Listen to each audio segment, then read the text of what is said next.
The future of an Aurora dentist accused of murdering his wife tonight is in the hands of a jury. James Craig, accused of fatally poisoning Angela Craig in 2023. He faces multiple charges, including first-degree murder. Closing arguments were today.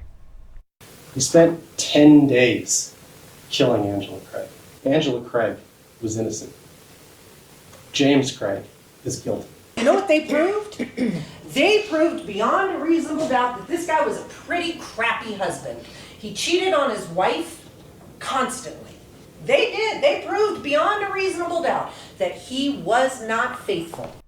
So jury deliberations started this afternoon. They will resume tomorrow morning. And Denver 7's Colette Bordelon has been following this trial from the beginning. She's been in the courtroom for 10 days of testimony from nearly 50 witnesses. Colette, what's the jury been like during such a long trial? Well, you guys might remember at the beginning of this trial, I told you about one day where attorneys were concerned with one juror who appeared to be falling asleep during some of the testimony, but since then we haven't seen those concerns resurface. Instead, I've just noticed jurors being quite attentive during the trial. They're taking their notes, and from where I'm sitting, they have some pretty good poker faces on them.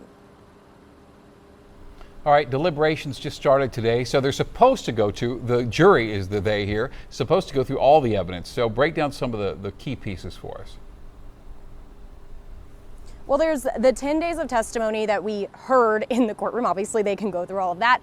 But then there's the things we didn't hear. For instance, in some of those jailhouse letters allegedly written by James Craig that really speak to the 5 solicitation charges in this case, there were portions read aloud in court, but the jury will get those full letters to consider. And you really have to think about them pairing those letters with the testimony they heard from both a former and current inmate who took the witness stand. And as we previously have said, inmate testimony, that can be viewed as kind of a double-edged sword for the jury, so we'll really see how they work through those solicitation charges using those letters and that testimony from inmates. That is a lot of evidence, Colette, for them to read through. One more question before you go. You mentioned earlier if they don't find James Craig guilty of first-degree murder, they can decide on lesser charges. So what are those?